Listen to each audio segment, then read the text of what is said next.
BJP ಹಾಗೂ JDS ಮೈತ್ರಿಯಾದ ನಂತರ 11ರಿಂದ 15 ಲೋಕಸಭಾ ಕ್ಷೇತ್ರಗಳಲ್ಲಿ ಅಂದರೆ ಹಳೆ ಮೈಸೂರು ಪ್ರಾಂತ್ಯ ಭಾಗದಲ್ಲಿ ಈ ಒಕ್ಕಲಿಗ ಓಟ್ಗಳು ಬಿಜೆಪಿ ಹಾಗೂ ಜೆಡಿಎಸ್ ಜೊತೆ ಕನ್ಸಾಲಿಡೇಟ್ ಆಗ್ತಾ ಇದೆ. ತುಂಬ ಒಕ್ಕಲಿಗರು 70% ಒಕ್ಕಲಿಗರು ಖುಷಿಪಟ್ಟಿದ್ದಾರೆ ಅನ್ನುವಂಥ ಒಂದು ಮಾಹಿತಿ ಬಹಿರಂಗವಾಗ್ತಾ ಇದೆ. ಹಾಗಾಗಿ ಈ ಹಳೆ ಮೈಸೂರು ಭಾಗದಲ್ಲಿ ಕಳೆದ ವಿಧಾನಸಭಾ ಚುನಾವಣೆಯಲ್ಲಿ ಬಿಜೆಪಿ ಹಾಗೂ ಜೆಡಿಎಸ್ಸನ್ನು ಏನು ಪತರಗುಟ್ಟಿಸಿ ಕಾಂಗ್ರೆಸ್ ಜಯಬೇರಿಯನ್ನು ಬಾರಿಸಿತ್ತು.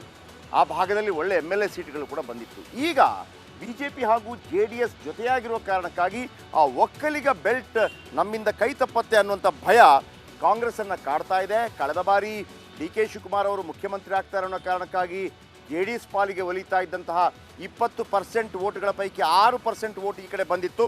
ಸೊ ಹಾಗಾಗಿ ಇದೀಗ ಆದಿಚುಂಚನಗಿರಿ ಮಠಕ್ಕೆ ಕೈ ನಾಯಕರೆಲ್ಲ ಸಾಮೂಹಿಕವಾಗಿ ಭೇಟಿ ಕೊಟ್ಟು ಲೋಕಸಭಾ ಚುನಾವಣೆ ತಂತ್ರ ರೂಪಿಸ್ತಾ ಇದ್ದಾರೆ. ಬಿಜೆಪಿ ಮತ್ತು ಜೆಡಿಎಸ್ ಮೈತ್ರಿಯಿಂದಾಗಿ 90% ಕಾರ್ಯಕರ್ತರು ಸಂತೋಷಗೊಂಡಿದ್ದಾರಂತೆ. ಒಕ್ಕಲಿಗ ಭದ್ರಕೋಟೆಯಾದ ಹಳೆ ಮೈಸೂರು ಭಾಗದಲ್ಲಿ ಈ ಮೈತ್ರಿಯಿಂದ ಕಾಂಗ್ರೆಸ್ ಪಕ್ಷಕ್ಕೆ ಹಿನ್ನಡೆಯಾಗುವ ಸಾಧ್ಯತೆ ಇದೆ ಅಂತ ಸಮೀಕ್ಷೆಯಿಂದ ಬಹಿರಂಗವಾಗಿದೆ. ಆದ್ದರಿಂದ CM Siddaramaiah very first time ಪ್ರತಿ ದಿವಸ ದೇವಸ್ಥಾನಗಳಿಗೆ ಭೇಟಿ ಕೊಡ್ತಾ ಇದ್ದಾರೆ.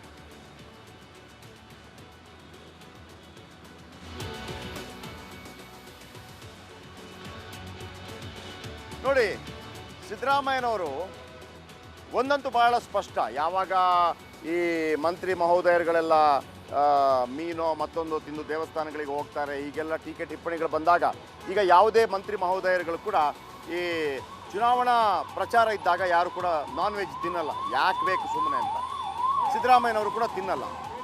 ಈಗ ಭಾಳ ಮುಖ್ಯ ವಿಚಾರ ಏನಪ್ಪ ಅಂತಂದರೆ, ಸಿದ್ದರಾಮಯ್ಯನವರು ಕಳೆದ ಹಲವಾರು ದಿನಗಳಿಂದ ಒಂದಲ್ಲ ಒಂದು ರೀತಿಯಲ್ಲಿ ದೇವಸ್ಥಾನಗಳಿಗೆ ಭೇಟಿ ಕೊಡ್ತಾ ಇದ್ದಾರೆ. ಮಂಗಳವಾರ ಮೈಸೂರಿನ ಶಂಕರ ಮಠಕ್ಕೆ ಭೇಟಿ ಕೊಟ್ಟಿದ್ದರು. ಬುಧವಾರ ಸುತ್ತೂರು ಮಠಕ್ಕೆ ಭೇಟಿ ಕೊಟ್ಟಿದ್ದರು ಸಿದ್ದರಾಮಯ್ಯ. ನೋಡಿ, ಮಂಗಳವಾರ, ಬುಧವಾರ, ಗುರುವಾರ ಚಿತ್ರದುರ್ಗದ ಭೋವಿ ಗುರುಪೀಠಕ್ಕೆ ಭೇಟಿ ಕೊಟ್ಟರು ಸಿದ್ದರಾಮಯ್ಯ. ಗುರುವಾರ ಆದಿಚುಂಚನಗಿರಿ ಮಠಕ್ಕೆ ಸಿದ್ದರಾಮಯ್ಯ ಭೇಟಿ ಕೊಟ್ಟರು. ಶನಿವಾರ ಇವತ್ತು ಕೋಲಾರ ಕುರುಡುಮಲೆ ದೇವಸ್ಥಾನಕ್ಕೆ ಭೇಟಿ ಕೊಟ್ಟರು. ನಿನ್ನೆ ಆದಿಚುಂಚನಗಿರಿ ಮಠಕ್ಕೆ ಯಾಕೆಂತ ನಾನು ಹೇಳಿದೆ ನಿಮಗೆ. ಈ ಬಾರಿ 8 ಬಂಟ, ರೆಡ್ಡಿ, ಒಕ್ಕಲಿಗ ಸೇರಿದಂತೆ ಒಟ್ಟು ಒಕ್ಕಲಿಗ ಸಮುದಾಯದ ಆಜುಬಾಜು ಎಲ್ಲ ಸೇರಿ 8 ಮಂದಿಗೆ ಟಿಕೆಟ್ ಕೊಟ್ಟಿದ್ದೀವಿ ನಾವು. ಸೊ ಹಾಗಾಗಿ ನಮ್ಮನ್ನು ಗೆಲ್ಲಿಸಬೇಕು ಅಂತ ಹೇಳ್ತಾ ಇದ್ದಾರೆ. ಸೊ ಹಾಗಾಗಿ ಕಾಂಗ್ರೆಸ್ಗೆ ಒಕ್ಕಲಿಗ ಓಟ್ನ ಭಯ ಕಾಡ್ತಾ ಇದೆ.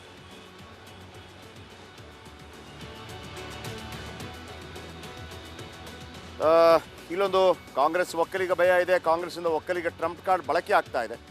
ಬೆಂಗಳೂರು ಹಳೆಯ ಮೈಸೂರಲ್ಲಿ ಒಕ್ಕಲಿಗರೇ ಪ್ರಬಲರಾಗಿದ್ದಾರೆ. ಮೈಸೂರು ಅಭ್ಯರ್ಥಿ ಜೊತೆ ಬೆಂಗಳೂರಿಗೆ ಸಿದ್ದರಾಮಯ್ಯ ಬಂದಿದ್ದರು. ಆದಿಚುಂಚನಗಿರಿ ಮಠದ ನಿರ್ಮಲಾನಂದ ಸ್ವಾಮಿಗಳನ್ನು ಭೇಟಿಯಾದರು. ಮೈಸೂರು ಕೈ ಅಭ್ಯರ್ಥಿ M ಲಕ್ಷ್ಮಣ್ ಕೂಡ ಒಕ್ಕಲಿಗರಾಗಿದ್ದಾರೆ, ಅವರ ಜೊತೆ ಕೂಡ ಬಂದಿದ್ದರು. ಜೊತೆಗೆ ಮೈಸೂರು ಕೊಡಗಿನಲ್ಲಿ ನೆಕ್ ಟು ನೆಕ್ ಫಿಕ್ಸ್ ಆಗುತ್ತಂತೆ. ಒಕ್ಕಲಿಗ, ದಲಿತ, ಮುಸ್ಲಿಮು ಕೈ ಹಿಡಿದ್ರೆ ಅನಿರೀಕ್ಷಿತ ಫಲಿತಾಂಶ. ಎಲ್ಲೆಲ್ಲಿ ಒಕ್ಕಲಿಗರು ಹೆಚ್ಚಿದ್ದಾರೋ ಅಲ್ಲಿ ಒಕ್ಕಲಿಗರಿಗೆ ಟಿಕೆಟ್ ಕೊಟ್ಟಿದ್ದಾರೆ. ಒಕ್ಕಲಿಗ, ಬಣ್ಸ್, ರೆಡ್ಡಿ ಸೇರಿ ಒಟ್ಟು ಈ ಸಮುದಾಯಕ್ಕೆ 8 ಟಿಕೆಟ್ ಕೊಟ್ಟಿದ್ದಾರೆ.